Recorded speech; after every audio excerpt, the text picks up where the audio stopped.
কুখ্যাত নেশা কারবারি মিহিরলাল দাস ওরফে বিধান অবশেষে ধরা পড়ল গোয়েন্দা পুলিশের হাতে। সে গত দীর্ঘদিন ধরে উত্তর ত্রিপুরার বৃহত্তর এলাকায় ত্রাসের রাজত্ব চালিয়ে আসছিল বলে অভিযোগ। জমির দালালি থেকে ছান্দি মুন্ডা ও ড্রাগস সবকিছুতেই সে সিদ্ধহস্ত ছিল। ধর্মনগর শ্মশান কালীবাড়ি রোডের আবাসিক এলাকা মিহিরের ঘর হিসেবে পরিচিত। বিগত দিনে সে বাম সমর্থক থাকলেও সম্প্রতি গিরগিটের মতো রং বদলে শাসক দলের ছত্রছায়ায় থেকে বিভিন্ন অসামাজিক কাজ করে আসছিল। এ নিয়ে তার বিরুদ্ধে একাধিক পুলিশি মামলাও রয়েছে। অবশেষে শুক্রবার দুপুরে রাজ্য গোয়েন্দা দপ্তরের তৎপরতায় মাদকের 51টি কন্টেনার সহ মিহিরকে গ্রেপ্তার করা হয়।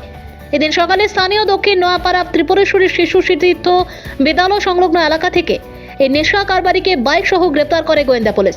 48 বছর বয়স্ক মিহিরের বাড়ি ধর্মনগর পুর পরিষদের 14 নং ওয়ার্ডে।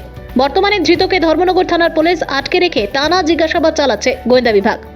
তাকে এনডিপিএস কেসে আগামীকাল অর্থাৎ শনিবার প্রেরণ করা হবে জেলা সিজেএম আদালতে।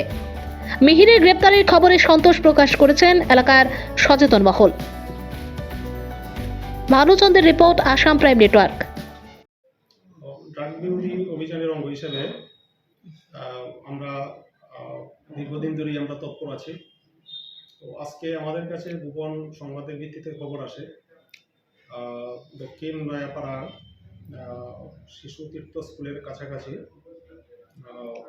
মিহিরলাল দাস নামে একজন লোক ওই এলাকায় একটা মোটর বাইক নিয়ে ঘোরাঘুরি করছে। আমাদের কাছে যে খবরটা আসে, তিনি বলেন ড্রাগ বিক্রেতা, মানুষের কাছে ড্রাগ বিক্রি করছে। সেই খবরের ভিত্তিতে আমরা একটা টিম তৈরি করি। Inspector Suleman Riang, sub inspector Biswas Saha এবং আমি নিজে আমরা টিম নিয়ে ঘটনাস্থলে পৌঁছি এবং তাকে আমরা দক্ষিণ নয়াপাড়াতে আমরা আটক করি। তার কাছ থেকে কতটুকু ওর কাছ থেকে ওকে আটক করে সাক্ষীদের সামনে আমরা ওর দেহ তল্লাশি করি।